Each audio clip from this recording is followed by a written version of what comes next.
Hello viewers, this is Priya. Today we will start class 8 History chapter 8 The Making of the National Movement 1870s to 1947। चलो बच्चों, एक बार फिर चलते हैं हम दोबारा पास्ट में। अब हम देखेंगे कि जो ब्रिटिशर्स थे उन्होंने इंडियंस पे कितना ज़्यादा अत्याचार किया था और कहा था कि ये इंडिया हमारा है।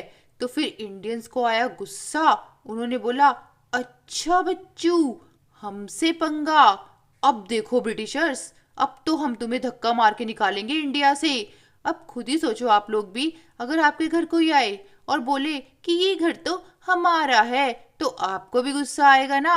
तो इसी तरीके से इंडियंस को भी गुस्सा आया कि देखो एक तो हमारे यहाँ इंडिया में आए ये लोग और ना बोल रहे हैं कि इंडिया हमारा है, तो ऐसे कैसे दे दे हम अपनी कंट्री। लेकिन इंडिया से ब्रिटिशर्स को निकालना बहुत ही टफ टास्क था।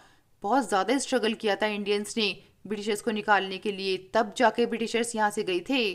तो आज इस चैप्टर में हम देखने वाले हैं कि जो पीपल थे इंडिया के उन्होंने कितना ज़्यादा स्ट्रगल किया था और किस किस ने हेल्प की थी इंडिया को आज़ाद कराने में। तो लेट्स स्टार्ट। ये कोई ऐड नहीं है, आपको एक बहुत ही इम्पोर्टेंट इन्फॉर्मेशन देनी है। एजुकेशन को इजी और अफोर्डेबल बनाने के लिए हमने एक इम्पोर्टेंट स्टेप लिया है। आपके लिए हमने रेडी करा है स्पेशल कंटेंट जो आपके एग्जाम में बहुत हेल्प करेगा। इसमें आपको मिलेंगे चैप्टर वाइज टेस्ट पेपर, हर चैप्टर के नोट्स, साथ में कंबाइंड टेस्ट पेपर्स और प्रायोरिटी डाउट क्लियरिंग। इसके साथ साथ और भी बहुत सारे बेनिफिट्स आपको मिलने वाले हैं, सिर्फ और सिर्फ 299 के मेंबरशिप प्राइस में। सब्सक्राइब के साथ में ज्वाइन के बटन पे क्लिक करके आपको ये मेंबरशिप परचेज करनी है। ये प्राइस लिमिटेड टाइम के लिए है। अरे वाह भैया, इतने कम प्राइस में इतनी सारी चीजें, मैं तो अभी मेंबर बन जाता हूँ। This is very very important chapter. इसमें एक टर्म दी हुई है नेशनल मूवमेंट। नेशनल मतलब होता है राष्ट्र के लिए, मूवमेंट मतलब लड़ाई करना। लेकिन लड़ाई ऐसे नहीं कि सीधा आपने अटैक कर दिया, वो तो रिवॉल्ट हो जाएगा। यहाँ पर मूवमेंट थोड़ा स्लो प्रोसेस में होती है, जैसे कि प्रॉपर प्लानिंग करके जब हम लोगों को इकट्ठा करते हैं और कोई भी प्लानिंग करते हैं, कोई भी एक्शन लेते हैं, चाहे इस पूरे प्रोसेस में 10 ईयर्स लग जाए, 20 ईयर्स लग जाए, 30 ईयर्स लग जाए, 40 50 60 मतलब कितने भी ईयर्स लग जाए, लेकिन हमें थोड़ा स्लोली चलना है, आराम से प्रॉपर प्लानिंग करके। रिवॉल्ट नहीं करना है। रिवॉल्ट होता है एकदम सडन अटैक की, एकदम ही हमने अटैक कर दिया बिना सोचे समझे। लेकिन मूवमेंट में थोड़ा प्लानिंग से चलते हैं। तो इस चैप्टर में हम पढ़ेंगे कि कैसे प्रॉपर प्लानिंग करके लीडर्स ने ब्रिटिशर्स को इंडिया से भगाया था, हटाया था। 1870 से लेकर 1947 के बीच में जो हमारे पीपल्स हैं इंडिया के, उन्होंने कितना स्ट्रगल किया था और कैसे उन्हें फ्रीडम मिली थी। अभी तक के चैप्टर्स में हमने पढ़ा कि ब्रिटिशर्स ने कैसे हमारी टेरिटरी को कैप्चर कर लिया था, लैंड को कैप्चर कर लिया था, अपने कब्जे में कर लिया था और न्यू लॉज बनाए थे अपने अकॉर्डिंग, और पीजेंट और ट्राइबल की लाइफ को भी चेंज करने की कोशिश कर रहे थे, उनको दबा और सता रहे थे, और एजुकेशन चेंज भी अपने अकॉर्डिंग कर रहे थे कि ऐसे स्कूल होने चाहिए, ऐसे पढ़ाई होनी चाहिए। और वीमेंस की लाइफ को भी उन्होंने चेंज किया था, जैसे सती सिस्टम वगैरह में उन्होंने भी अपना कॉन्ट्रीब्यूशन दिया था कि हाँ ये सब चीजें हटनी चाहिए। कास्ट सिस्टम को भी उन्होंने बहुत ज्यादा चेंजेस करने की कोशिश करी थी और सोशल और रिलीजियस रिफॉर्म भी करने की कोशिश करी थी। उसके बाद एक रिवॉल्ट भी हुआ था, लड़ाई हुई थी 1857 की। लेकिन वो लड़ाई सक्सेस इसलिए नहीं हो पाई थी क्योंकि जो ब्रिटिशर्स थे उन्होंने कहा कि ठीक है, अब हम अपने अंडर में कुछ नहीं लेंगे, जो हमारे यहाँ की रानी है ना, लंदन की रानी है, उसके कब्जे में होगा पूरा इंडिया। तो इंडियंस मान गए थे कि चलो ठीक है, क्या पता वो रानी जो है, क्वीन है, वही कुछ हमारे लिए अच्छा कर दे। लेकिन ऐसा नहीं हुआ था। और जो क्राफ्ट थे, इंडस्ट्रीज थी, उन लोगों को भी कितना परेशान किया था। उनकी वजह से, ब्रिटिशर्स की वजह से हमारी जो इंडस्ट्री है वो भी खत्म होती जा रही थी। तो अब ये सारी प्रॉब्लम्स इतनी ज्यादा बढ़ चुकी थी कि लोगों को बहुत ही ज्यादा प्रॉब्लम हो रही थी। अब तो लोगों ने सोचा कि इन ब्रिटिशर्स को हटाना ही पड़ेगा, इनका रूल बहुत दिनों तक चल गया। इस फिगर में आप देख सकते हैं कैसे लोग इकट्ठे हो गए हैं। ये क्विट इंडिया मूवमेंट की पिक है और यहाँ पर सब लोग बोल रहे हैं कि ब्रिटिश भागो, क्विट करो इंडिया को, छोड़ो इंडिया को। The emergence of nationalism. Nationalism मतलब होता है नेशन के लिए कुछ करना, राष्ट्र के लिए, अपने देश के लिए कुछ अच्छा करना। तो सभी लोगों ने सोचा कि अब हमें अपने देश को बचाना पड़ेगा इन ब्रिटिशर से। अब हमें कोई भी डिस्क्रिमिनेशन नहीं करना है, आपस में कोई भेदभाव नहीं करना है किसी भी क्लास को लेके, या किसी का कलर है या फिर कास्ट है, क्रीड है, लैंग्वेज है और जेंडर है, इसको लेके कोई भी एक दूसरे से भेदभाव नहीं करेगा। हम सबको एक रहना पड़ेगा, तभी हम जाके ब्रिटिशर्स को हरा पाएंगे। तो अब यहाँ पे यूनिटी बन चुकी थी पूरे इंडिया में। कुछ इंडियंस एजुकेटेड भी थे यहाँ पर, तो उन्होंने अपनी एसोसिएशन बना ली थी। एसोसिएशन बोले तो एक ग्रुप। तो यहाँ पर कुछ एसोसिएशन का नाम बताया है, जैसे Poona Sarvajanik Sabha, the Indian association, the Madras Mahajan Sabha, the Bombay presidency association, और सबसे मोस्ट इम्पोर्टेंट है the Indian national Congress. Poona में जो सभा बनाई गई थी उसका नाम था सर्वजनिक। सर्वजनिक मतलब होता है, सर्व मतलब ऑल और जनिक मतलब होता है ऑफ द पीपल, यानी कि लोगों के लिए जो सभा बनाई गई है। कंट्री के डिफरेंट डिफरेंट पार्ट में डिफरेंट डिफरेंट ग्रुप और एसोसिएशन बन गए थे, और उनका गोल था कि लोगों को फ्री करो, फ्रीडम दो, चाहे वो किसी भी रीजन के हो, किसी भी कम्युनिटी के हो, चाहे वो किसी भी क्लास के हो। People should be sovereign. Sovereign मतलब होता है इंडिपेंडेंटली उनको काम करने दो, बिना किसी इंटरफेरेंस के। इंडियन पीपल बोलते थे कि हम अपने डिसीजन खुद ले सकते हैं, आप ब्रिटिशर्स को बताने की कोई जरूरत नहीं है, और हम अपने काम खुद से करेंगे, प्लीज हमारे काम में इंटरफेयर मत करो। इंडियंस ने ब्रिटिशर्स से बोला कि जो आपने आर्म्स एक्ट वगैरह लगाया हुआ है और जो वर्नाकुलर प्रेस एक्ट है ना, इसको हटाओ। ये आर्म्स एक्ट एक लॉ था, इसके अकॉर्डिंग इंडियंस जो थे ना, वो कोई भी आर्मी की चीज को यूज नहीं कर सकते थे, जैसे कि गन हो गया या फिर कोई भी चीज हो गई, उसको यूज नहीं कर सकते हैं, ब्रिटिशर्स के लिए ही अलाउड है। और वर्नाकुलर प्रेस एक्ट में ये था कि कोई भी पर्सन ब्रिटिशर्स के अगेंस्ट किसी भी न्यूज़पेपर में कुछ भी प्रिंट नहीं कर सकता है। अगर ऐसा करेगा कोई तो उसको जेल में भेज दिया जाएगा। एक और लॉ बनने वाला था जिसका नाम था एल्बर्ट बिल। अब इस लॉ के अकॉर्डिंग पहले क्या होता था, जो इंडियन जजेस होते थे वो ब्रिटिशर्स को पनिशमेंट नहीं दे सकते थे, लेकिन इस लॉ के अकॉर्डिंग अगर कोई इंडियन है तो वो भी ब्रिटिशर्स को पनिशमेंट दे सकता है। तो ये जो बिल आया था ना, ये भी एक ब्रिटिशर्स ही लेकर आए थे, ये जो लॉ बनाया था। लेकिन जितने भी ब्रिटिशर्स थे वो इस चीज के ऑपोजिट थे, कह रहे थे नहीं, अगर ऐसा हो जाएगा तो फिर इंडियंस को और फ्रीडम मिल जाएगी, जो इंडियन जजेस हैं वो हम ब्रिटिशर्स को पनिशमेंट दे सकेंगे। तो ये बिल पास नहीं होना चाहिए, लॉ नहीं बनना चाहिए। बिल और एक्ट में मैं आपको डिफरेंस बता देती हूँ। फॉर एग्जाम्पल, अगर किसी गवर्नमेंट को लॉ बनाना है, कानून बनाना है, तो सबसे पहले वो बिल लेकर आएगी, यानी कि एक फॉर्मेट लेकर आएंगे कि हमें ये लॉ बनाना है। अभी वो लॉ पास नहीं हुआ है, बना नहीं है, तो जब अगर लॉ बना नहीं है तो उसे बोलते हैं हम बिल। और अगर लॉ बन गया, पास हो गया कि हाँ चलो ठीक है अब इसको लॉ बना दिया जाए, लॉ बनने के बाद उसे बोला जाता है एक्ट। तो बिल एक्ट में कैसे कन्वर्ट होता है अब आपको पता चल गया होगा। एल्बर्ट बिल से इंडियंस को पता चल चुका था कि ब्रिटिशर्स उन्हें बिल्कुल भी लाइक नहीं करते हैं, वो नहीं चाहते कि एल्बर्ट बिल पास हो या फिर वो कोई लॉ बने। अब जो कुछ एजुकेटेड इंडियंस थे उन्होंने सोचा कि कुछ ना कुछ तो करना ही पड़ेगा, ये ब्रिटिशर्स तो हमारी मान ही नहीं रहे हैं। तो इन्होंने अपना एक ग्रुप बनाया जिसका नाम रखा इंडियन नेशनल कांग्रेस, और इनकी फर्स्ट मीटिंग हुई बॉम्बे में दिसंबर 1885 में। इस एसोसिएशन के इंपॉर्टेंट लीडर्स थे दादा भाई नौरोजी, फिरोज शाह मेहता, बदरुद्दीन त्याबजी, डब्ल्यू.सी. बनर्जी, सुरेंद्र नाथ बनर्जी, रमेश चंद्र दत्त, एस सुब्रमण्य अय्यर। ज्यादातर लीडर्स बॉम्बे और कैलकाटा से थे, और जो दादा भाई नारोजी थे ना, वो बिजनेसमैन थे और एक पब्लिस्ट भी थे। पब्लिस्ट होते हैं जो बहुत अच्छे से रिपोर्ट वगैरह लिख सकते हैं, या कोई जो मीटिंग होती है उसमें बहुत अच्छे से स्पीक कर सकते हैं, बोल सकते हैं। तो इनको बहुत एक्सपीरियंस था और ये लंदन में भी रह चुके थे। तो इन्होंने ब्रिटिश पार्लियामेंट में जो यंगर नेशनलिस्ट थे ना, उनको भी बोला कि तुम्हें इंडियंस के बारे में कुछ सोचना चाहिए, इंडिया हमारा ही तो है। एक और पर्सन है यहाँ पे, एओ ह्यूम।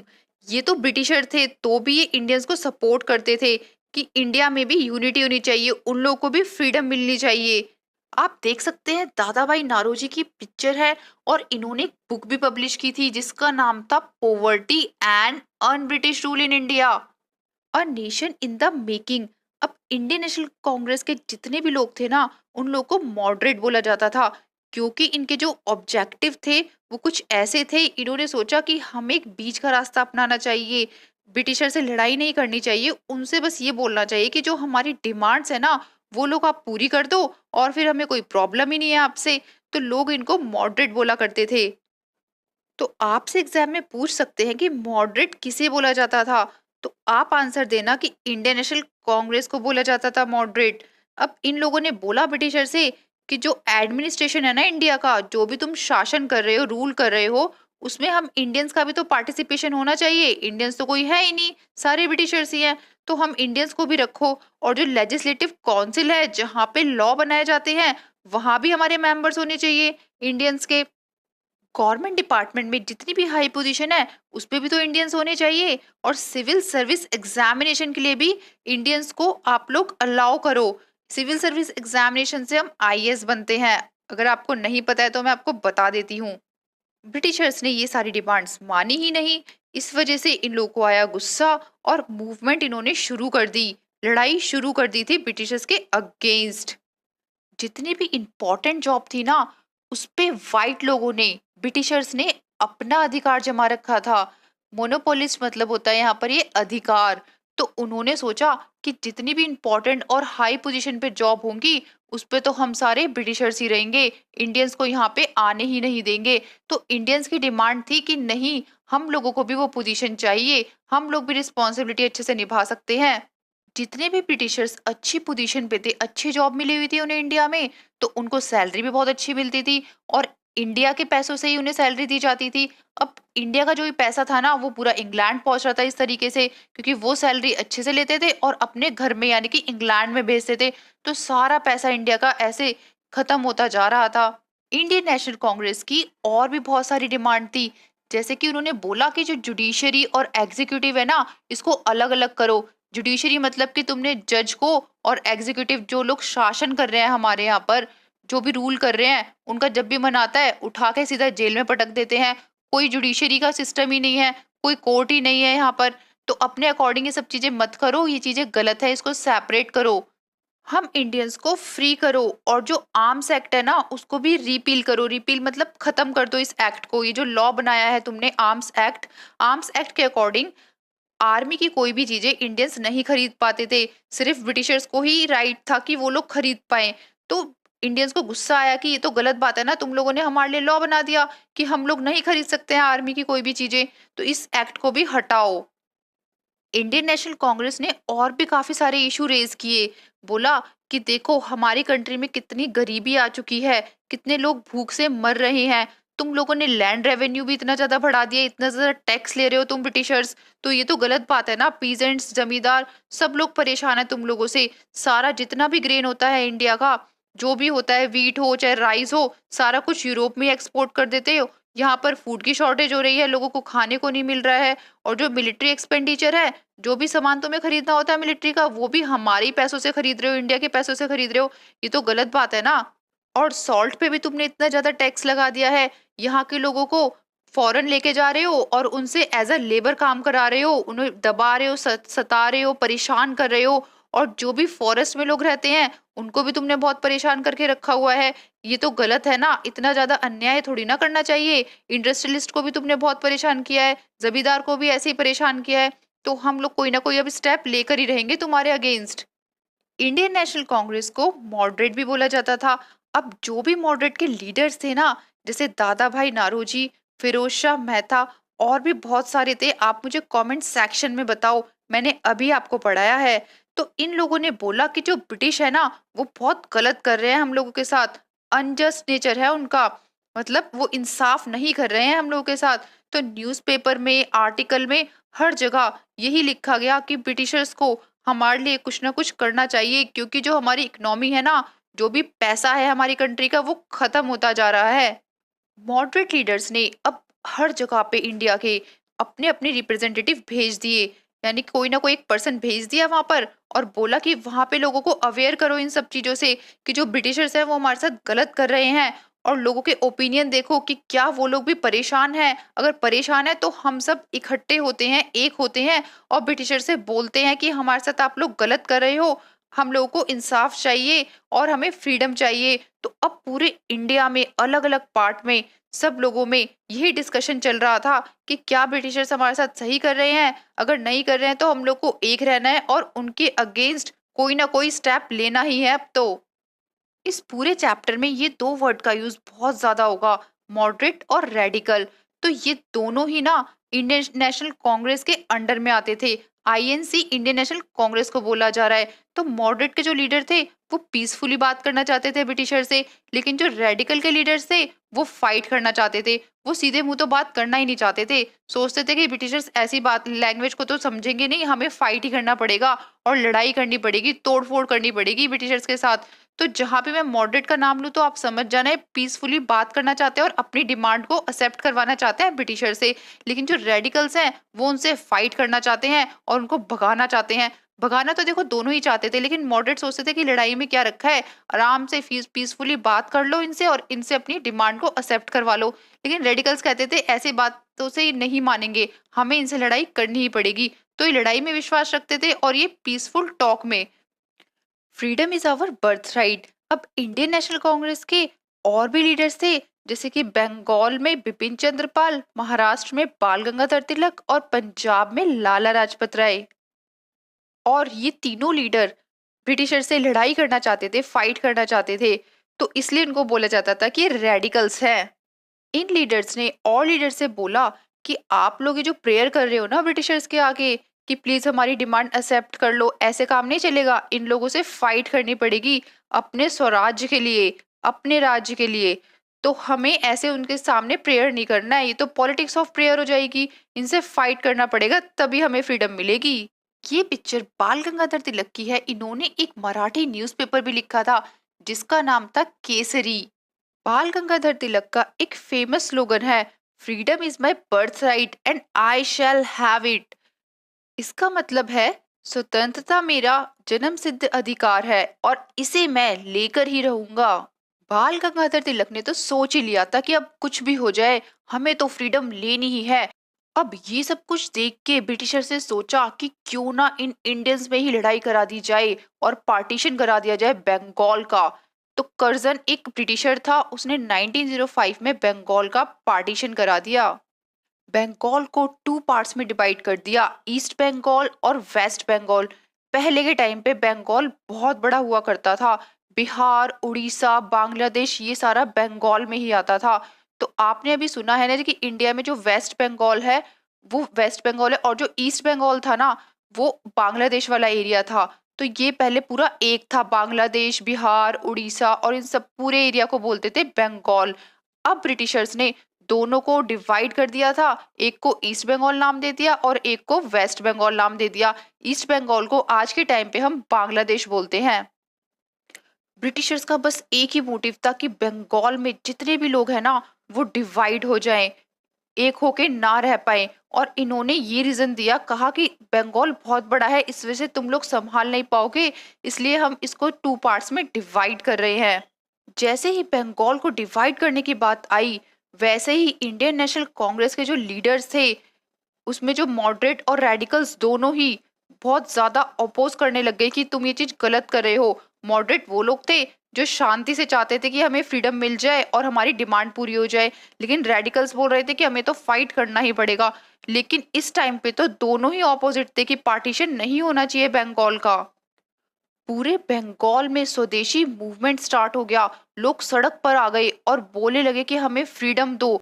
आसपास के और भी जितने स्टेट थे वहां पे पता चल गया कि क्या कर रहे हैं ब्रिटिशर, पार्टीशन कर रहे हैं एक एक स्टेट का। तो और जगह भी जैसे आंध्र प्रदेश में भी एक और मूवमेंट स्टार्ट हुई थी, वंदे मातरम मूवमेंट। उसमें भी लोगों ने यही बोला कि आप लोग हमें डिवाइड नहीं कर सकते हो। ऐसी काफी सारी मूवमेंट अभी हम आगे पढ़ेंगे।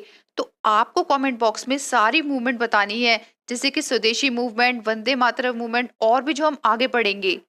इस फिगर में आप देख सकते हैं कैसे बहुत सारे लोग इकट्ठे हो रखे हैं और प्रोटेस्ट कर रहे हैं, इसे ही बोलते हैं मूवमेंट। तो ये स्वदेशी मूवमेंट हो रहा था बंगाल में। स्वदेशी मूवमेंट में जितने भी लोग थे सब लोग ब्रिटिशर्स के ऑपोजिट थे और बोल रहे थे वो कि हमारा जो आइडिया है ना वो नेशनल एजुकेशन का है, इंडिया में नेशनल एजुकेशन होनी चाहिए, इंडिया की जो लैंग्वेज है वो लोग बोलें, आप उनको प्रेशराइज मत करो कि तुम्हें इंग्लिश ही बोलना है और लोगों को खुद से हेल्प करने दो ना, आप फालतू में क्यों इंटरफेयर कर रहे हो। और स्वदेशी एंटरप्राइज होना चाहिए, यानी कि खुद की इंडस्ट्री होनी चाहिए इंडिया की।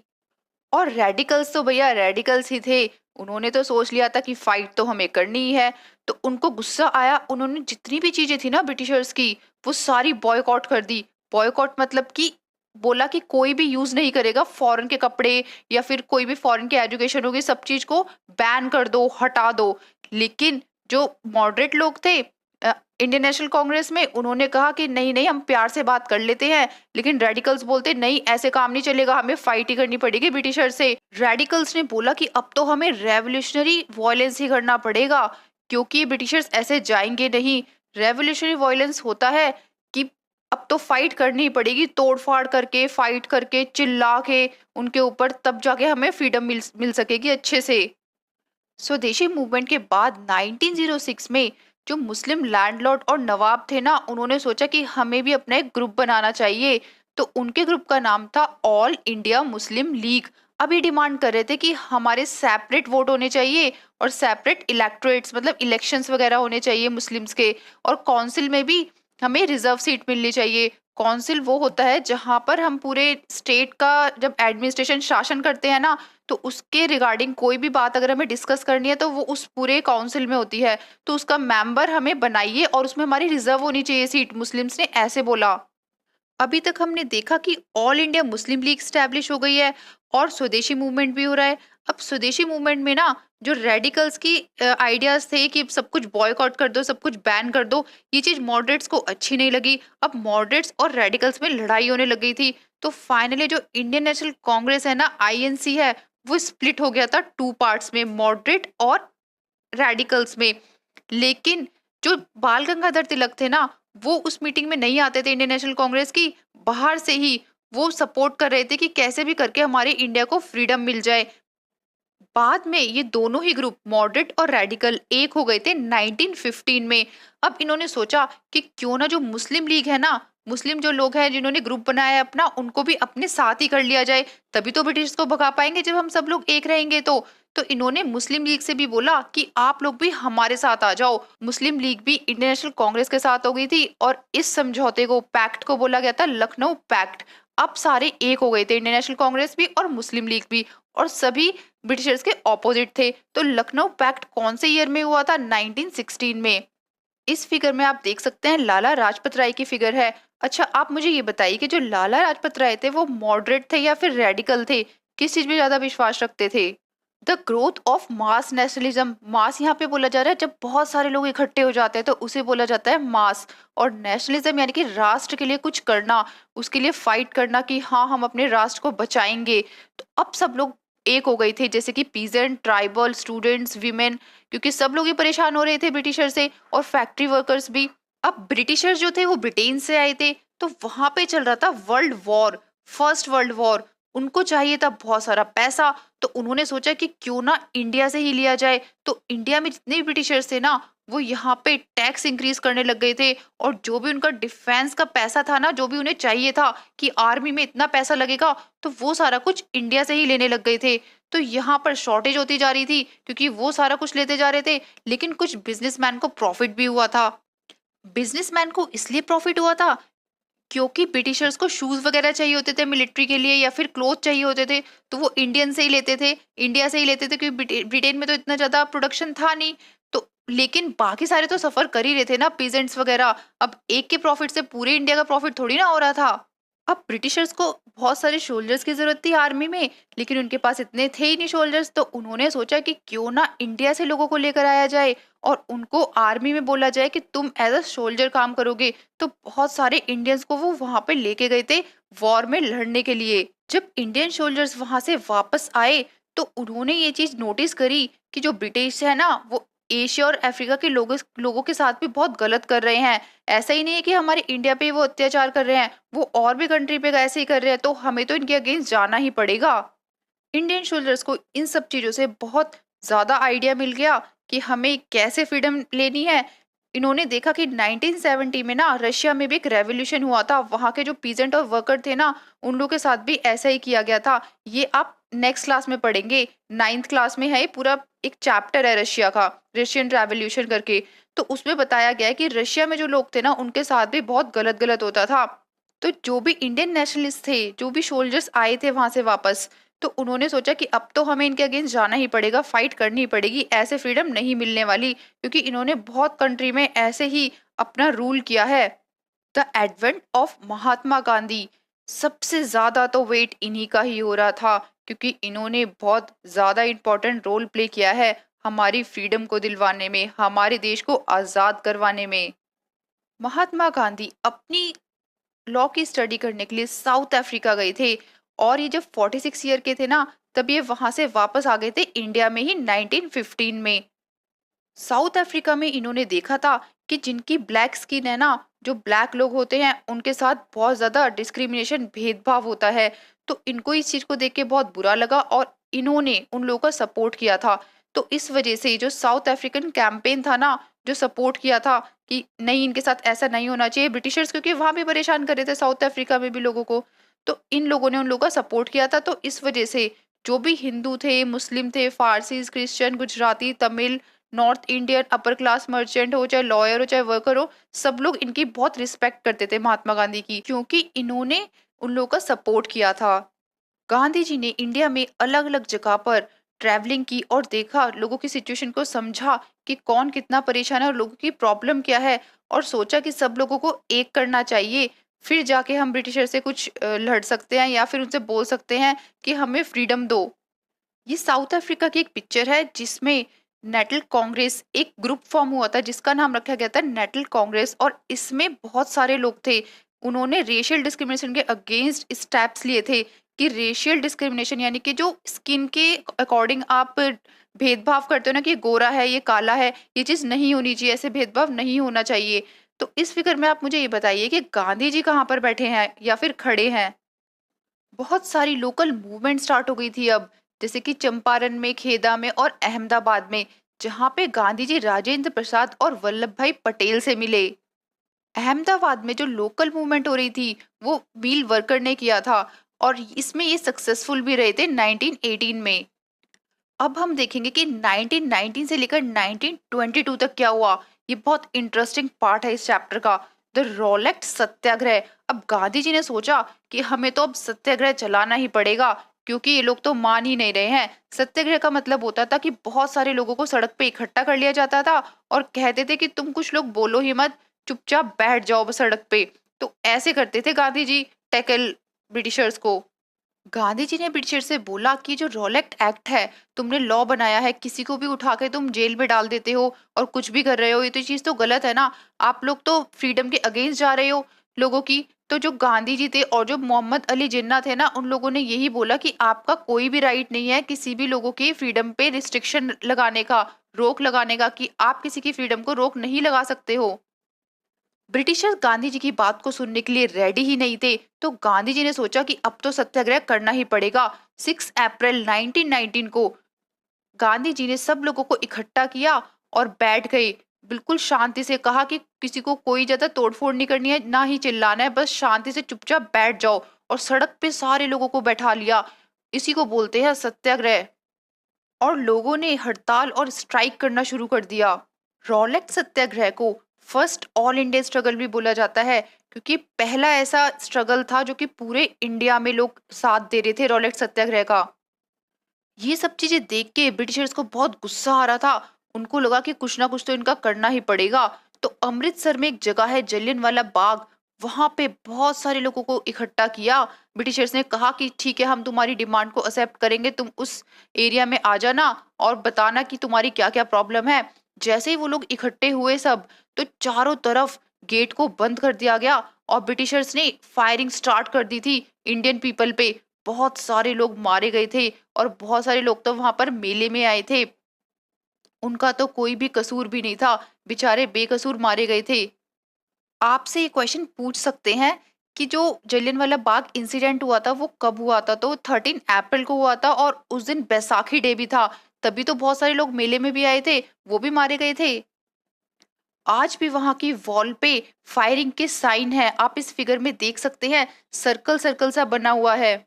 बहुत ज्यादा ही लोग मारे गए थे, क्योंकि कुछ लोग तो जनरल डायर से बात करने आए थे और कुछ लोग बैसाखी के मेले में आए थे, और उसने तो सभी को ही बुलेट से मार दिया था। इस इंसिडेंट के बाद रविंद्रनाथ टैगोर तो बहुत ज्यादा ही गुस्सा हो गए थे। उन्होंने बोला कि तुम ब्रिटिशर्स ने मुझे नाइटहुड का टाइटल दिया था ना, ये लो वापस लो, मुझे नहीं चाहिए कोई टाइटल वाइटल तुम्हारा, तुमने हम लोगों के साथ बहुत ही गलत किया है।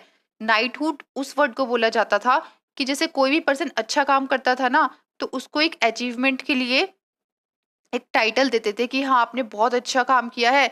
तो इन्होंने पहले कभी अच्छा काम किया होगा ब्रिटिशर्स के टाइम पीरियड पे, तो ब्रिटिशर्स ने इनको नाइटहुड का टाइटल दे दिया। लेकिन जब ये वाला इंसिडेंट हुआ तो रविन्द्रनाथ टैगोर ने इनको वापस कर दिया कि मुझे कुछ भी नहीं चाहिए तुम लोगों से, तुम लोगों ने हम लोग के साथ बहुत ही बेकार किया है। रॉलेट सत्याग्रह में मुस्लिम और हिंदू एक होकर लड़ रहे थे ब्रिटिशर्स के अगेंस्ट। लेकिन जब भी जलियनवाला बाग इंसिडेंट हुआ, तब इन्होंने सोचा कि पूरी कंट्री में जितने भी हिंदू और मुस्लिम हैं और भी बाकी जो रिलीजन है, सबको एक होना पड़ेगा, नहीं तो ये ब्रिटिशर्स नहीं डरने वाले और नहीं भागने वाले यहाँ से। खिलाफत agitation and the non cooperation movement. Agitation मतलब होता है आंदोलन। हमारे वर्ल्ड में एक कंट्री है टर्की, तो वहाँ के जो सुल्तान थे ना, उनको खलीफा बोला जाता था। तो वहाँ भी ब्रिटिशर्स गए और उनको भी परेशान करने लग गए थे। तो वो मुस्लिम थे, तो अब जो इंडिया के जो मुस्लिम थे वो उन लोगों से बहुत ज्यादा कनेक्ट थे। तो अब यहाँ के इंडिया के जो मुस्लिम है, उन्होंने देखा कि टर्की में जो हमारे खलीफा है उनको भी ये लोग परेशान कर रहे हैं, तो ये तो गलत है। तो इस वजह से जो मुस्लिम थे वो इंडिया के साथ हो गए कि ठीक है, हम तुम्हारे साथ मिलके और ब्रिटिशर्स को हराने में मदद करेंगे। खलीफा ऑटमन एम्पायर से बिलोंग करते थे।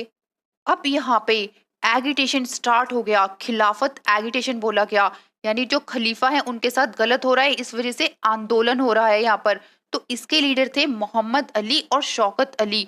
उन्होंने नॉन कॉपरेशन मूवमेंट में भी साथ दिया। अब नॉन कॉपरेशन मूवमेंट क्या था वो मैं आपको बताती हूँ। इस मूवमेंट में लोगों ने सोच लिया था कि अब तो हमें ब्रिटिश के साथ कॉपरेट करना ही नहीं है, हमें नॉन कॉपरेशन करना है, मतलब हम कॉपरेट नहीं करेंगे ब्रिटिशर्स के साथ। इस वजह से इस मूवमेंट का नाम रखा गया non cooperation movement. Non cooperation movement start होने का जो रीजन था वो यही था कि जो जलियनवाला बाग मैसेकर हुआ था, इंसिडेंट हुआ था, इस वजह से लोग परेशान थे, गुस्से में थे।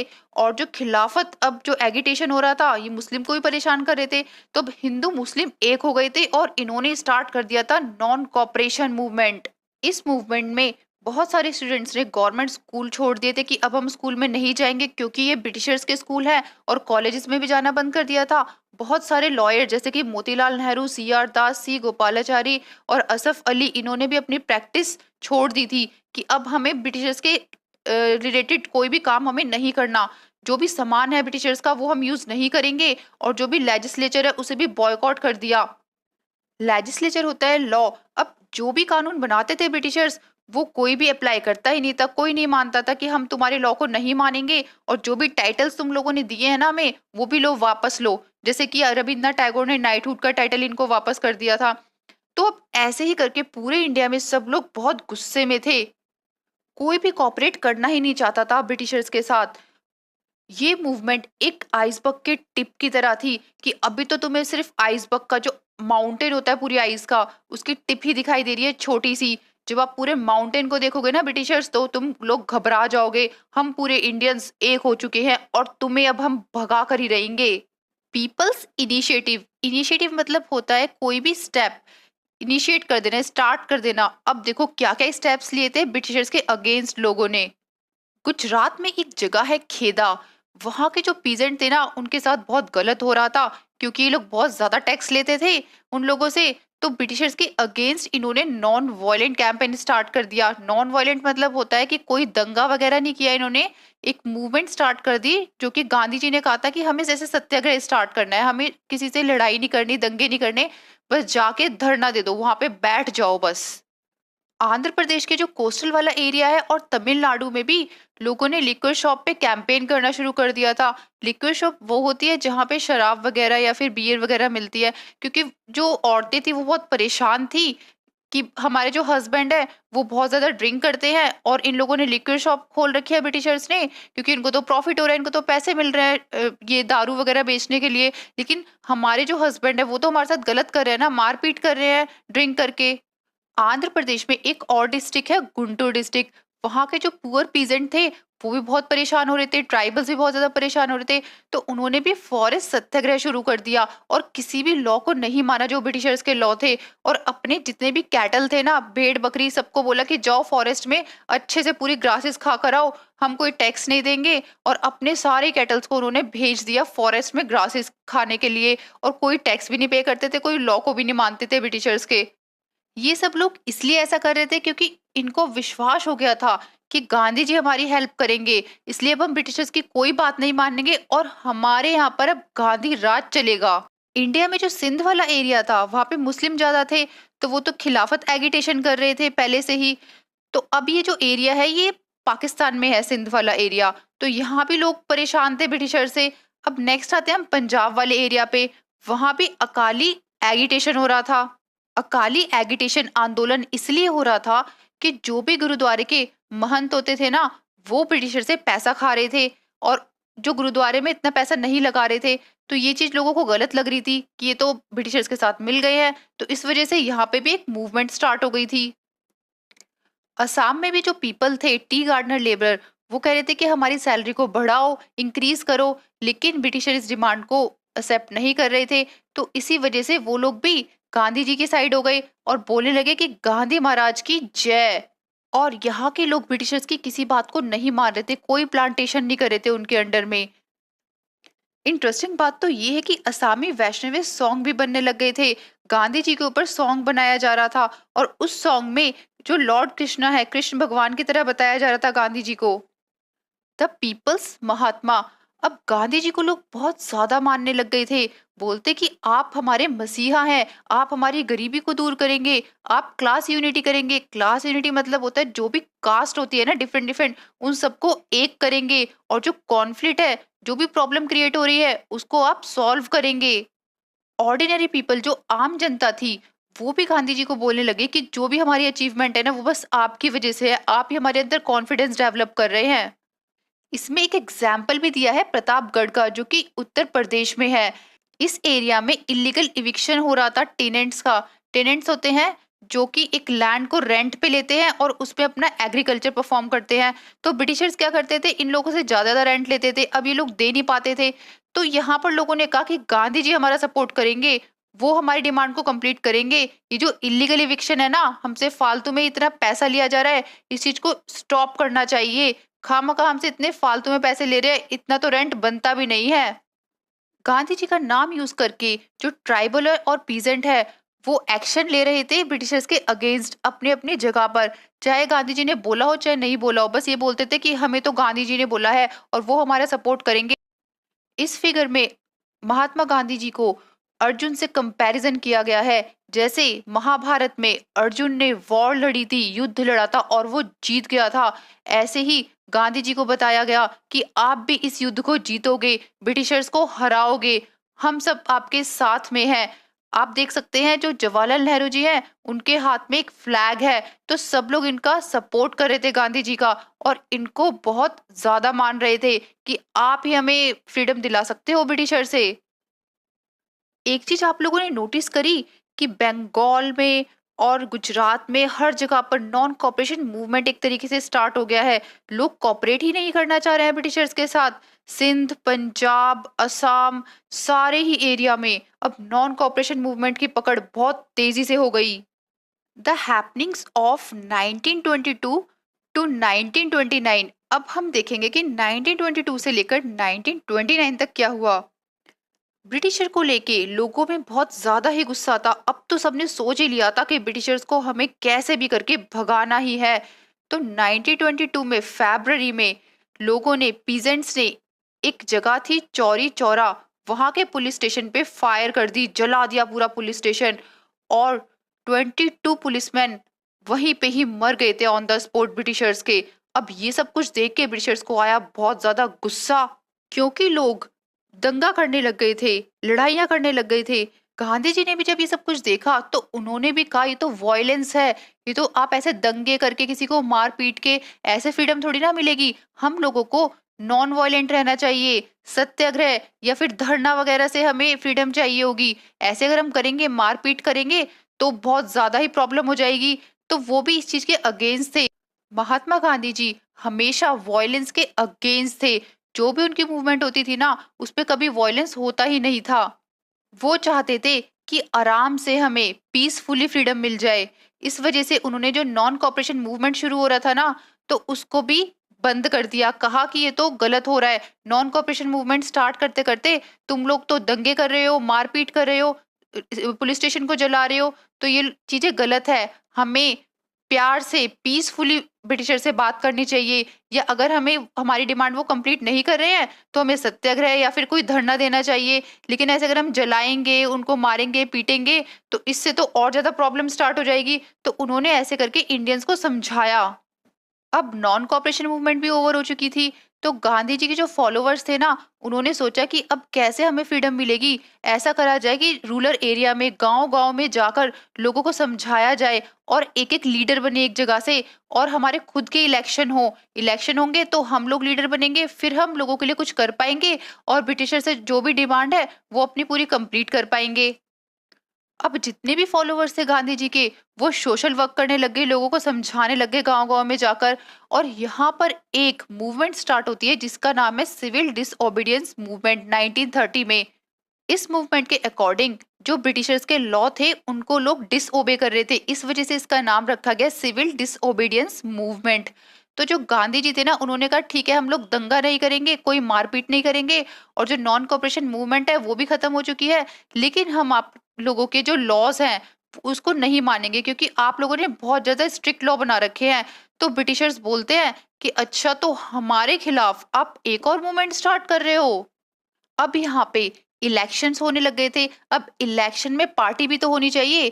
जैसे आज के टाइम पर पार्टी है बीजेपी, कांग्रेस, आप देखते होगे टीवी में इलेक्शंस होते हैं। तो उस टाइम पे दो पार्टी हुआ करती थी, राष्ट्र स्वयं सेवक संघ और the communist party of India. सबकी बस यही डिमांड थी कि हमें कंप्लीट इंडिपेंडेंस चाहिए, हमें फ्री करो, हमें फ्रीडम चाहिए। तो जो इंडियन नेशनल कांग्रेस थे ना, उनकी भी यही डिमांड थी कि हमें पूर्ण स्वराज चाहिए, कंप्लीट इंडिपेंडेंस चाहिए। और इसके जो प्रेसिडेंट थे वो थे जवाहरलाल नेहरू। उन्होंने भी कहा कि हमें फ्रीडम दो। तो 26 जनवरी 1930 में इंडिपेंडेंस डे सेलिब्रेट किया गया। बाद में 26 जनवरी को as a Republic Day celebrate करने लग गए। लेकिन आप मुझे बताइए कि इंडिपेंडेंस डे कब सेलिब्रेट करते हैं हम लोग। इस बॉक्स में एक छोटी सी स्टोरी दी हुई है, ये भी मैं आपको एक्सप्लेन करती हूँ। 1927 में ब्रिटिश गवर्नमेंट ने इंग्लैंड में डिसाइड किया कि एक कमीशन को बिठाया जाए इंडिया में, और उसके हेड होंगे लॉर्ड साइमन।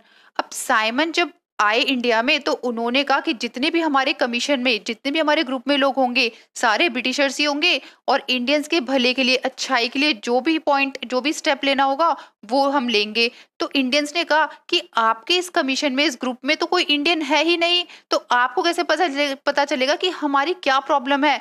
ये तो गलत हो जाएगा, ये तो फिर दोबारा से आप हमारे ऊपर कैप्चर कर लोगे, हमें परेशान करोगे। तो ऐसा नहीं होना चाहिए, हम इस चीज को बॉयकॉट करते हैं, क्योंकि इसमें कोई इंडियन रिप्रेजेंटेटिव तो है ही नहीं, कोई भी इंडिया का पर्सन नहीं है। तो अब लोगों को आया गुस्सा, और उन्होंने एक फ्लैग में, एक ब्लैक कलर का फ्लैग लिया, उस पे लिखा साइमन गो बैक, यहाँ से भागो और हमें परेशान मत करो, हमें फ्रीडम चाहिए। तुम लोग हमें बुद्धू समझ रहे हो, पागल समझ रहे हो, कभी कोई ग्रुप बना के ले आते हो, उसमें ब्रिटिशर्स होते हैं, इंडियंस होते ही नहीं है, क्या चाहते हो तुम हम लोगों के साथ, जाओ जाओ। इसलिए सब लोग नारा लगाने लगे, Simon go back, Simon go back. Bhagat Singh का नाम तो आपने सुना ही होगा। भगत सिंह एक दबंग लीडर थे, ये किसी से भी नहीं डरते थे। इन्होंने एक नारा लगाया, इनकलाब जिंदाबाद। ये नारा इसलिए लगाया क्योंकि ये बोल रहे थे कि जो ब्रिटिशर्स है ना, उनको हमारे प्यार की भाषा तो समझ आएगी नहीं, इसलिए हमें लाउड वॉइस में बोलना होगा, क्योंकि इनके जो कान है ना वो बहरे हैं, ये लोग डेफ हैं। भगत सिंह एक रेवोल्यूशनरी नेशनलिस्ट थे। रेवोल्यूशनरी मतलब होता है जो दंगे, लड़ाई, इन सब में विश्वास रखते हैं। और भी काफी सारे लीडरों ने इनकी सपोर्ट किया, जैसे कि चंद्रशेखर आजाद और सुखदेव ने।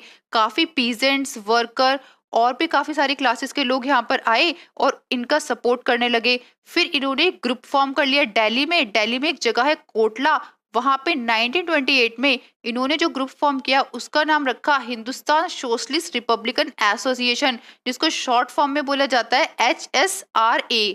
भगत सिंह ने चंद्रशेखर आजाद के साथ और राजगुरु के साथ मिलके जो एक पुलिस ऑफिसर था सौंदर्स, उसको मार डाला, क्योंकि उस पुलिस ऑफिसर ने लाला लाजपत राय को मारा था, लाठी चार्ज कर दिया था उनके ऊपर। तो अब भगत सिंह ने सोचा था कि अब इन पुलिस ऑफिसर्स को, इन ब्रिटिशर्स को मारना ही पड़ेगा, तभी मानेंगे ये लोग, क्योंकि ये तो हमारे इंडियंस पीपल को ही मार रहे हैं। जैसे लाला लाजपत राय को मार दिया तो ऐसे तो सबको ही मार डालेंगे। गजब की बात तो ये थी कि भगत सिंह ने बीके दत्त के साथ मिलके लेजिस्लेटिव असेंबली में बॉम्ब ब्लास्ट कर दिया था, क्योंकि सेंट्रल लेजिस्लेटिव असेंबली में सारे ब्रिटिशर्स ही बैठे हुए थे। बाद में इन्होंने बोला कि मेरा एम किसी को मारना नहीं था, लेकिन जो बहरे लोग हैं ना, जो ब्रिटिशर्स हैं, वो हम लोग की बात सुन ही नहीं रहे हैं, तो हमें तो ये स्टेप उठाना ही पड़ेगा ना, हमें तो ऐसा करना ही पड़ेगा। ब्रिटिशर्स को बहुत गुस्सा आया जब उन्होंने सब कुछ देखा। तो फिर उन्होंने बोला कि भगत सिंह को, सुखदेव को और राजगुरु को फांसी दे दी जाए। और मार्च 23 1931 में भगत सिंह को फांसी दे दी गई। ये बस उस टाइम 23 ईयर ओल्ड थे। अब आप सोच सकते हैं कि जो हमारे यहाँ के इंडिया के लीडर्स थे, उन्होंने कितना ज्यादा स्ट्रगल किया था, अपनी जान की परवाह भी नहीं की थी। द मार्च टू डांडी। 1930 में गांधी जी ने देखा कि लोगों से सॉल्ट का भी टैक्स लिया जा रहा है, और फिर गांधी जी ने बोला ये तो गलत है, ये तो फ्री ऑफ कॉस्ट बनता है सॉल्ट, तो आप इस पर टैक्स कैसे लगा सकते हैं। और सॉल्ट तो ऐसी चीज है ना जो गरीब भी खाएगा, अमीर भी खाएगा। अब गरीब अगर इतना टैक्स नहीं दे सकता तो इसका मतलब वो खाना ही छोड़ दे, ऐसा तो नहीं होगा ना। इस बात पे ब्रिटिशर्स ने बोला कि नहीं, हम तो देखो लेंगे, टैक्स तो हमें चाहिए। तो गांधी जी बोलते हैं आप अपना लॉ तोड़ दो, ये वाला लॉ कि भैया टैक्स लेना है, हमें टैक्स लेना है सॉल्ट से भी, क्योंकि जो मोनोपोली है ना, जो आपने अपने अकॉर्डिंग बना रखे हैं जो भी रूल रेगुलेशन, ये गलत है, ये लॉ गलत है कि आप सॉल्ट पे भी टैक्स ले रहे हो। ब्रिटिशर सुनने को तैयार ही नहीं थे बिल्कुल भी। तो गांधी जी ने अपने फॉलोअर के साथ कहा कि चलो हम मार्च करेंगे। मार्च मतलब होता है सब लोगों को इकट्ठा करके लेके कि चलो हमारे साथ। अब बस चल पड़े गांधी जी अपने फॉलोअर के साथ मार्च करते हुए। 240 माइल्स तक ये लोग पैदल चले थे, साबरमती से लेकर डांडी तक। इसलिए इस टॉपिक का नाम दिया है द मार्च टू डांडी। सब लोग मार्च करते हुए डांडी तक गए। अब आगे आगे गांधी जी और पीछे उनके सारे फॉलोअर्स मार्च करते हुए जा रहे थे। अब ये लोग पहुंचे डांडी में। वहां पे इन्होंने शी सॉर्ट से पानी में से नमक निकाला। अब आपके माइंड में क्वेश्चन आ रहा होगा कि वाटर से सॉल्ट कैसे बनता है।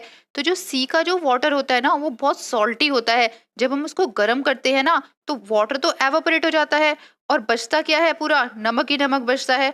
तो गांधी जी ने ऐसा ही किया, वाटर को बॉईल करवाया और जो भी सॉल्ट बचा था उसको अपने हाथ में उठाया। देखो उठा रहे हैं हाथ में उठाया और कहा कि देखो अब हम कोई टैक्स नहीं पे कर रहे हैं तुम ब्रिटिशर्स को, और हम ऐसे ही सॉल्ट को यूज कर रहे हैं। तो इस तरीके से इन्होंने ब्रिटिशर्स का जो लॉ था वो ब्रेक किया था। इस मार्च में काफी सारे लोगों ने पार्टिसिपेट किया था, जैसे पीजेंट, ट्राइबल्स, वीमेन। ये सब चीजें देख के ब्रिटिशर्स को आ रहा था गुस्सा। उन्होंने सोचा कि कैसे भी करके इस पीसफुल सत्याग्रह इसको कुछ ना कुछ करके तो रोकना पड़ेगा ही, क्योंकि ये लड़ाई वड़ाई तो कर नहीं रहे हैं, जैसे कि हमारे पास कोई बहाना आए कि हाँ तुम लड़ाई कर रहे हो इस वजह से हम तुम्हारे साथ ऐसा कर रहे हैं। तो अब इन लोगों को तो कुछ हम कर ही नहीं सकते, तो क्यों ना इन लोगों को जेल भेज दिया जाए। तो इन्होंने बहुत लोगों को जेल भेज दिया। ब्रिटिशर्स ने इंडियंस के बहुत सारे पीपल को जेल तो भेज दिया था, लेकिन फिर इन्होंने सोचा कि ये लोग ऐसे तो शांत होंगे नहीं।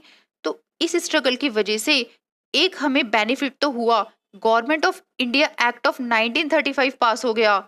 इस एक्ट में, इस लॉ में देखो क्या था, प्रोविंशियल ऑटोनॉमी थी कि जो इंडियन पीपल है ना, वो भी अब इलेक्शन में पार्टिसिपेट कर सकेंगे और वो भी अपने अकॉर्डिंग लॉ बना सकेंगे इंडिया के लिए। अब इंडिया के 11 प्रोविंसेस में इलेक्शन कराए गए। प्रोविंसेस या स्टेट को बोला जा रहा है। तो 11 स्टेट में जब इलेक्शन हुए तो 11 में से 7 जो थे इंडियन नेशनल कांग्रेस ने विन कर लिए, जीत लिए। अब 7 प्रोविंसेस बोले तो स्टेट इंडियन नेशनल कांग्रेस के अंडर में आ गए। इसके बाद ब्रिटिशर्स के लिए एक और प्रॉब्लम खड़ी हो गई। उनका सेकेंड वर्ल्ड वॉर होने लगा किसी और कंट्री के साथ। अब ब्रिटिशर्स फिर बिजी हो गए वॉर में। अब जो वॉर हो रहा था वो जर्मनी के साथ हो रहा था और उधर के लीडर थे हिटलर। ब्रिटिशर्स को वॉर में सपोर्ट चाहिए थे इंडिया का। तो इंडिया ने बोला ठीक है हम तुम्हें सपोर्ट करेंगे तुम्हारे वॉर में, लेकिन इसके बदले में हमें तुम क्या दोगे? क्या हमारी कंट्री को इंडिपेंडेंस कर दोगे, फ्रीडम दे दोगे? तो ही तो हम तुम्हारा साथ देंगे, अदरवाइज हम साथ नहीं देंगे। तो ब्रिटिशर्स ने बोला नहीं नहीं, हम तुम्हें फ्रीडम तो देने वाले हैं नहीं, हम तो कैप्चर करके ही रहेंगे। हमें तो भैया रूल करने में अच्छा लगता है, तो हम क्यों जाए यहाँ से, चाहे तुम सपोर्ट करो चाहे मत करो, लेकिन हम तुम्हारी डिमांड को एक्सेप्ट नहीं करेंगे। इसी बात पे कांग्रेस लीडर ने फिर मना कर दिया ब्रिटिशर से कि हम तुम्हारा कोई सपोर्ट नहीं करेंगे सेकेंड वर्ल्ड वॉर में, क्योंकि जब तुम हमें फ्रीडम नहीं दे रहे हो तो हम क्यों सपोर्ट करें तुम्हारा। इस बॉक्स में एक शॉर्ट स्टोरी बताई गई है कि विमेन ने भी कैसे कैसे स्ट्रगल किया था अपनी फ्रीडम के लिए। नेशनल मूवमेंट में विमेन्स ने भी काफी सपोर्ट किया था। एक यहाँ पे एग्जाम्पल बताया गया है अम्बा बाई का, जो कि कर्नाटका की थी। इनकी शादी 12 इयर्स में ही कर दी और 16 ईयर में ये विडो हो गई थी, इनके हस्बैंड की डेथ हो गई थी। फिर इन्होंने सोचा कि मैं नेशनल मूवमेंट में सपोर्ट करूंगी और विमेन्स के लिए कुछ अच्छा करूंगी। इन्होंने बहुत प्रोटेस्ट भी किया था फॉरेन क्लोथ को लेकर और लिक्विड शॉप को लेकर कि लिक्विड शॉप बंद कराई जाए और फॉरेन क्लोथ को हम बैन कर दे, कोई पहने ही ना। बहुत बार तो इनको अरेस्ट कर लिया गया और जेल में डाल दिया जाता था, लेकिन फिर ये जब छूट के आती थी जेल से, फिर दोबारा से प्रोटेस्ट करने लग जाती थी और सभी को यही बोलती थी कि हमें सेल्फ डिपेंडेंट रहना चाहिए, हमें खुद से काम करना चाहिए। स्पिनिंग हो चाहे कुछ भी हो, जैसे प्रभात फेरी, जगह जगह घूम के सब लोगों को बताना कि आप लोगों को भी फ्रीडम लेनी चाहिए, फ्री रहना चाहिए। ये सारे काम करने में इनको बहुत खुशी होती थी और ये बोलती थी कि ये मेरे हैप्पीएस्ट डे है लाइफ के। गुजरात में जब साबरमती से लेकर दांडी तक सॉल्ट सत्याग्रह हो रहा था, तब महात्मा गांधी जी ने बोला कि विमेन को पार्टिसिपेट लेने की कोई जरूरत नहीं है, वो क्यों परेशान हो रही है खामखा, अपने घर में बैठे हम लोग कर तो रहे हैं सत्याग्रह। लेकिन सरोजिनी नायडू ने बोला कि ऐसा नहीं है, मैं भी तो एक लड़की हूँ, मुझे पता है जब वुमेन्स पार्टिसिपेट करना चाह रही है, जब हेल्प करना चाह रही है तो क्यों ना उनकी हेल्प ली जाए। तो फिर इन्होंने और वुमेन्स को भी ये मूवमेंट में पार्टिसिपेशन करवाया। इस फिगर में आप देख सकते हैं महात्मा गांधी जी के साथ सरोजिनी नायडू है और ये फर्स्ट इंडियन वीमेन प्रेसिडेंट थी इंडियन नेशनल कांग्रेस की। ये फिगर सुभाष चंद्र बोस जी की है। इनकी स्ट्रेटजी कुछ भगत सिंह जी की तरह थी। ये बोलते थे कि हमें नॉन वायलेंस तो करना ही पड़ेगा अगर ब्रिटिशर्स को हराना है तो। गांधी जी के नॉन वायलेंस आइडियाज को ये शेयर नहीं करते थे, लेकिन ऐसा नहीं था कि रिस्पेक्ट नहीं करते थे, उनकी रिस्पेक्ट करते थे। और गांधी जी को तो इन्होंने बोला था कि आप फादर ऑफ द नेशन हो। जनवरी 1941 में ये कैलकाटा से सिंगापुर चले गए थे और सिंगापुर से जर्मनी। ये चाहते थे कि मैं अपनी आर्मी अच्छे से डेवलप करूं और ब्रिटिशर्स के अगेंस्ट लड़ाई लड़ूं। तो इन्होंने अपनी आर्मी का नाम रखा आजाद हिंद फौज और उसे बोला जाता है इंडियन नेशनल आर्मी। इसकी शॉर्ट फॉर्म है INA। अब इन्होंने खुद की आर्मी तो बना ली और कंट्री की हेल्प लेके, और वो जो आर्मी थी वो इम्फाल और कोहिमा वाली जो जगह है ना इंडिया की, वहां से आ रहे थे। लेकिन वो लोग फेल हो गए थे क्योंकि आर्मी को खाने पीने के लिए तो चाहिए ना। अब और जो कंट्री थी वो खाने पीने के लिए पैसा कुछ भी देती नहीं थी, सपोर्ट किया ही नहीं, इस वजह से लोग फेल हो गए थे। अब फेल हो गए थे तो जितने भी आर्मी में लोग थे ना, ब्रिटिशर्स ने उन सबको जेल में डाल दिया। अब इंडिया के पीपल ये सब कुछ देख रहे थे तो उन्होंने कहा ये तो गलत है, हमारी इंडिया आर्मी को तुम जेल में डाल रहे हो ब्रिटिशर्स, ये तो गलत बात हो जाएगी। फिर एक मूवमेंट स्टार्ट कर दी INA के लिए, क्विट इंडिया एंड लेटर। अब ब्रिटिशर्स जो थे वो सेकेंड वर्ल्ड वॉर में बिजी थे, तो महात्मा गांधी जी ने बोला कि अब आप लोगों को इंडिया छोड़ना ही पड़ेगा क्योंकि आप लोगों ने बहुत ज्यादा ही परेशान कर दिया है और हमारी कंडीशन डू और डाई वाली आ गई है। डू और डाई मतलब होता है करो या मरो। लेकिन ब्रिटिशर्स तो अब महात्मा गांधी जी की बात सुनने ही नहीं चाहते थे। फिर महात्मा गांधी जी ने इंडिया के पीपल से बोला कि अब तो हमें फाइट करनी ही पड़ेगी क्योंकि डू और डाई वाली कंडीशन आ गई है और ये ब्रिटिशर्स तो हमारी सुन ही नहीं रहे हैं। लेकिन जो भी हम फाइट करेंगे ना वो नॉन वॉयलेंटली होगी, हमें कोई दंगा नहीं करना, कोई वॉयलेंस नहीं करना है, हमें सत्याग्रह या फिर धरना से ही अपनी फ्रीडम को जीतना है। फिर से यहाँ पर एक मूवमेंट स्टार्ट हो गई। अब गांधी जी को और भी बाकी सारे लीडर्स को जेल में डाल दिया गया, कभी जेल में डाल देते, कभी फिर जेल से छोड़ देते थे, ब्रिटिशर्स ऐसे करते थे। बहुत सारे पीजेंट्स ने भी इसमें सपोर्ट किया था और बहुत सारे यूथ थे, उन्होंने अपनी स्टडीज छोड़ दी थी। अब सब लोगों का फोकस था कि बस हमें फ्रीडम चाहिए कैसे भी करके। तो काफी सारी जगह पे तो लोगों ने खुद की ही गवर्नमेंट बना ली थी कि हम ब्रिटिशर्स के अब चलने नहीं देंगे, हम अपनी खुद की गवर्नमेंट बना लेंगे। ये फिगर क्विट इंडिया मूवमेंट की है। देखो ब्रिटिशर्स कैसे मारते थे इंडियंस को, बेचारे कितने सारे लोग तो मरे पड़े हैं, कुछ घायल हैं। तो ऐसे अत्याचार करते थे ब्रिटिशर्स। पूरी कंट्री में दंगे स्टार्ट हो गए थे, लोग मार धाड़ कर रहे थे, कोई पुलिस स्टेशन को जला रहा था, कोई पुलिस स्टेशन में फायरिंग कर रहा था। तो अब ये सब कुछ देख के ब्रिटिशर्स को आया गुस्सा, उन्होंने लोगों को अरेस्ट करना शुरू कर दिया और पुलिस ने भी फायरिंग शुरू कर दी थी लोगों पे। काफी सारे लोग तो मारे गए, यहाँ पे बताया गया 1000 पीपल किल हुए थे और 90,000 लोगों को तो अरेस्ट कर लिया गया था। जेल भी कम पड़ गई थी, इतने सारे लोग थे अरेस्ट करने के लिए। और मशीन गन का से भी फायरिंग कराई गई थी, एयरप्लेन से लोगों पे फायरिंग करवाई जा रही थी, ऐसे लोगों को मारा जा रहा था। लेकिन लोगों ने हार नहीं मानी थी, उन्होंने सोच लिया था कि अब तो हमें फ्रीडम चाहिए ही चाहिए। और जो ब्रिटिशर राज था वो नीज पर आ गया, यानी कि घुटनों के बल पर आ गया और हारने लग गया था इंडियन पीपल से। टूवर्ड्स इंडिपेंडेंस एंड पार्टीशन, अब देखो ब्रिटिशर्स ने क्या चाल चली, उन्होंने मुस्लिम्स को भड़काना शुरू कर दिया कि तुम खुद का इंडिपेंडेंट स्टेट बनाओ ना, तुम हिंदू के साथ मिलके अपना स्टेट, अपनी कंट्री क्यों बनाना चाहते हो, खुद का तुम कंट्री बनाओ, खुद की स्टेट बनाओ। फिर मुस्लिम लीग ने सोचा कि बात तो सही है, हम अपना खुद का इंडिपेंडेंट स्टेट बनाएंगे। फिर इन्होंने डिमांड की कि जो नॉर्थ वेस्टर्न वाला पार्ट है ना इंडिया का, वो हमें दे दो और ईस्टर्न वाला एरिया दे दो। नॉर्थ वेस्टर्न एरिया आज के टाइम पे पाकिस्तान वाला एरिया है और ईस्टर्न एरिया बांग्लादेश वाला एरिया है। पहले ये पूरा इंडिया ही हुआ करता था, तो अब यहाँ पे पार्टीशन शुरू होने लग गया था। इसी वजह से हिंदू और मुस्लिम के ग्रुप्स में टेंशन क्रिएट हो गई थी 1920 से लेकर 1930 तक। अब यहाँ पे एक और चीज हुई कि जो प्रोविंशियल इलेक्शन थे ना 1937 के, उसमें जो मुस्लिम लीग थे, जो मुस्लिम लोग थे, उन्होंने बोला हम तो माइनॉरिटी में हैं, हम तो बहुत कम है, हिंदू लोग ज्यादा हैं, तो ऐसा करो हम लोगों के लिए रिजर्व सीट रखो या फिर ऐसे कुछ फैसिलिटी हमें दो। तो कांग्रेस ने मना कर दिया कि ऐसी कोई फैसिलिटी नहीं मिलेगी आपको। इसी वजह से मुस्लिम मासेस, मुस्लिम जो भी लोग थे वो सारे इकट्ठे हो गए। उन्होंने बोला कि अब तो हमें अलग स्टेट चाहिए ही चाहिए। अब ये सब कुछ इसलिए पॉसिबल हो रहा था क्योंकि जितने भी अच्छे अच्छे लीडर्स थे ना, वो तो जेल में डाले हुए थे ब्रिटिशर्स ने, वो तो बाहर आ ही नहीं पा रहे थे। अगर वो बाहर होते तो इन सब लोगों को समझा पाते। अब कांग्रेस में उतने लीडर्स ही नहीं थे जो कि अच्छे से इन लोगों को समझा पाते किसी चीज को लेके। बट यहाँ पे काफी सारे मुस्लिम कांग्रेस के सपोर्ट में भी थे। 1946 में दोबारा से इलेक्शन हुए। अब यहाँ पे जो मुस्लिम लीग थी ना, उनको सक्सेस मिली थी। इस पैराग्राफ में एक वर्ड दिया हुआ है जनरल कॉन्स्टिट्यूएंसी। इसका मतलब होता है कि किसी भी एरिया में, किसी भी डिस्ट्रिक्ट में कोई इलेक्शन होता है तो वहां पे कोई रिजर्वेशन नहीं होगा रिलीजियस और कम्युनिटी के बेसिस पे। मुस्लिम लीग सक्सेस हो रहे थे तो उन्होंने बोला कि हमें खुद की कंट्री चाहिए जिसका नाम होगा पाकिस्तान। मार्च 1946 में फिर ब्रिटिश कैबिनेट ने 3 मेंबर मिशन सेंड किया दिल्ली में कि आप लोग जाओ और वहां पे देखो कि क्या डिमांड है और अच्छे से एक पॉलिटिकल फ्रेमवर्क तैयार करो कि क्या उन लोगों को डिवाइड करना चाहिए या नहीं करना चाहिए।